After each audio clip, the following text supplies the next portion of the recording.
За энэ олимпиадын одоо нийтийн юусны үг хэлэхдээ одоо ерөнхий сайд Бямсан баярны үгийг бүр дурдж хэлье гэж бодож байна. Хөгжил гэж юу юм бэ гэхээр хөгжил бол тиймээ зэрэг хөдөлгөөн тодорхой шат ажиж төгөлдөр шиг хөдөлгөөн гэдэг ийм үгийг хэлсэн байдгийг. Тэгэхээр эндээс бол юу гэдэг зэрэг татвар бүртгэлийн олимпиадын гол зорилго маань нэгэн бодол бүртгэлийн талбарт бид нар мэргэжилтэнгүүдийг нэгэн бодолчнараа одоо дотрийн талаар тодорхой хэмжээний мэдлэгтэй болж мэргэжлийн хувьд агч төршиг за тэгээд нэгэн бодол бүртгэлийн талбарын бүртгэл тахилын систем зэрэг төгөлдрчөд ийм зорилгыг тавьж байгаа.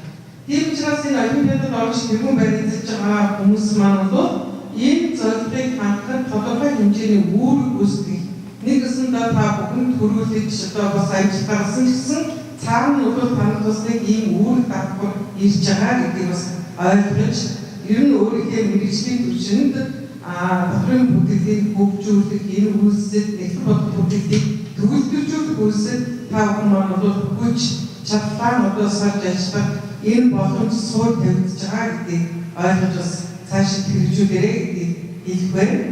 За тэгээд ер нь бол нэгэн бодол бүтээлийн талбарт бид нар мэдээж яагаад энэ татварыг ингэж бүртгэх дотрийн бүтээлийг төгөлдржүүлэх шаардлага гарч иж байгаа гэдэг бол хин үгүй бүгдээрээ мэдж байгаа. Тэгэхээр хөгжил ярих байгаа бол бид нар хөгжил ярих бол тодорхой зүйлээ бид нар хэмжиж сурах ёстой. Хэмжиж тэмцсэний үр дүндээ бид нар хөгжлөө өдөртөж чадах нь бол ойлгомжтой. За ингээд үгээ дараагийн хүмүүстээр бас шилжүүлээ. Та бүхэндээ нэгэн бодол бүтээлийн одоо талбарт шилдэг мэргэжилтүүд болж энэ дотрийн бүтээл нэгэн бодол бүтээлийн системийг хөгжүүлэх төгөлдршүүлэх хүч чадлаа илүү их дайчтараа илүү санаачтай байгаарай гэдэг үгсийг баярлалаа. Би ямар үзээс үгийх гэж байна гэвэл Ахмад залуугийн халаа залуучууд чанарыг алдагдуулахгүй байх юмнаас бас энийг үргэлж амьдралдаа хэмжүүлж яваасаа гэж бодсон утсан дээрээс бас үгээ хэлье гэж бодож байгаа. Энэ амшиг дүрмэн гэдэг юм надад таарыг харж байна. Түр мэрсэн зөвлөх институтын хэмжээ үйлдвэрлэж одоо энэ техникийн суулж энэ маань бол сангийн амд ажиллаж байсан. Дараа татварын албанд ажилласан. Өөр хэлбэл нэгэн бодол бүртгэл татварыг одоо Монгол улсад хөгжүүлэх бүхэл амьдралаа зориулж байгаа юм одоо Ахмад үеийн төлөөлөл номсон юм байна. Тэгээд танаас энэ сайн мэдэх хэрэгтэй ойлгох хэрэгтэй. Ямар хүний нэрмж болсон бид яагаад үүнийг олимпиадад оролцож байгаа цаашдаа юу бид бас явлаа. Магадгүй энэ жилийн дараа ч гэсэн та нарын нэрмж олимпиад болоод явж байгааг хинч үгүйсэхгүй шүү дээ. Тийм учраас энэ одоо олимпиад зохион байгуулж байгаа хүмүүсийг сайн мэддэг байх хэрэгтэй. Олимпиадын ач холбогдол гол зорилгыг бас сайн тунгааж ойлгосоо гэж бодсон үндсээр юм хэлж байгаа. За тэгээд татвар гэдэг бол нэгэн бодол бүртгэлийн салшгүй гэсэн энэ хоёрын хоорондоо маш уялдаатай.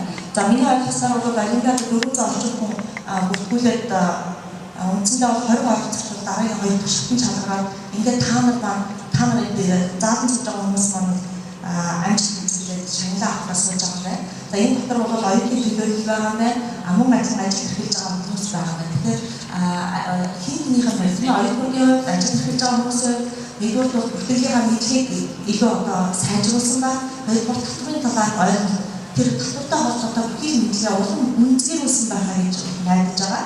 Тэгээд энэ бол өөрөөр хэлбэл энэ олон хүмүүсийн мэдлэгт нь маш их одоо хөрөнгө оруулалт хийж байгаа ийм чухал ач холбогдолтой үйл ажиллагаа шүү гэдгийг одоо санаа өөрсдөө биеэр мэдэрсний хувьд та нарт бас амжилт хүсье. Яагаад гэвэл ийм одоо зүйлд зориулж байгаа бүртгүүлээ тэгээд төрүүлээд амжилт гаргах гэдэг бол та нарын хувьд одоо өөрсдийн хувьд асар их том хэмжээний ахиц болсон бас нэг өөрийгөө хөгжүүлэх талаар нэг шат илүү авсан ийм үйл ажиллагаа болсон байна гэж би бодож байна. Ингээд та нарт одоо ийм том эрх зориг гаргасанд нь бас та нарт их баяр хүргэе.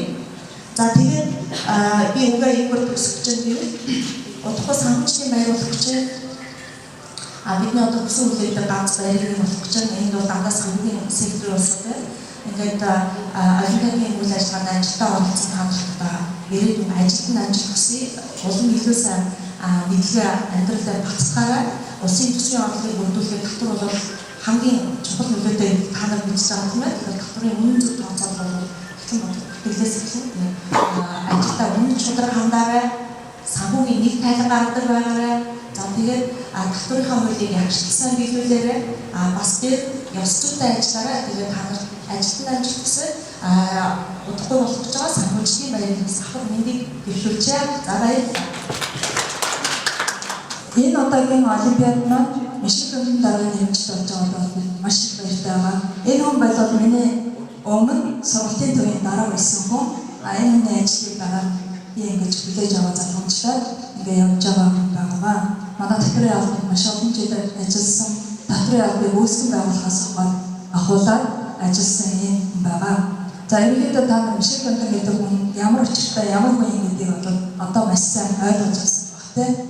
За хоёрдугаарт энэ татврын бүртгэл гэдэг энэ олимпиад маань болохоор зэрэг за санхүүгийн тэнцвэр МОИС гэдэг одоо Нэгтлэн бодох санхүүгийн маш томхон сургуулиуд Нэгтлэн бодох шинийг бэлдэж гаргаж ирдэг.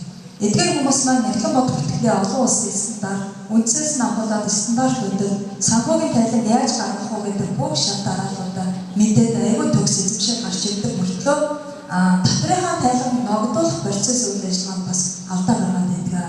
Тэгэхээр зэрэг энэ олимпиадын гол зорилго маань болохоор манай татврын нэлсэн зөвлөх нийгэмлэг хэдийгээр мундаг сайн Нэгтлэн бодогч, мэрэгсэн Нэгтлэн бодогч дараа нь болоод ингээ гарч ирсэн боловч татвар ногдуулалтын процесс үйл ажиллагаанд яагаад алдаа гараад идэв бэ гэдгийг одоо манай татврын алба үзэхээр Монгол улсад мөрдөж байгаа татврынхаа хуулиудаа сайн судлаагүй түүнээс болж алдаа гаргадаг. Тэгэхээр зэрэг энэ татврын бүртгэл гэдэг олимпиад маань санхүүгийн бүртгэл татврын тайлан хоёрыг хэрхэн яаж уялдуулан зөрүүг зохицуулж гаргах юм бэ гэдгийг заасан маш том ач холбогдолтой энэ олимпиад болоод одоо 4 жилийнхаа нүрийг үзчихээ. Ингээд ямар ч гэсэн санхүүгийн тайлан татврын тайлангийнхаа зөрүүг маш сайн гаргадаг хүмүүс маань энэ танхим дээр цуглаад тэргүүн баримт эзлээд ингээд гарч ирсэн маш баяртай байна. Ингээд та бүхэнд болон Мишель дараатай нэрүүлэх сайн сайхан бүхэн гэсэн юм.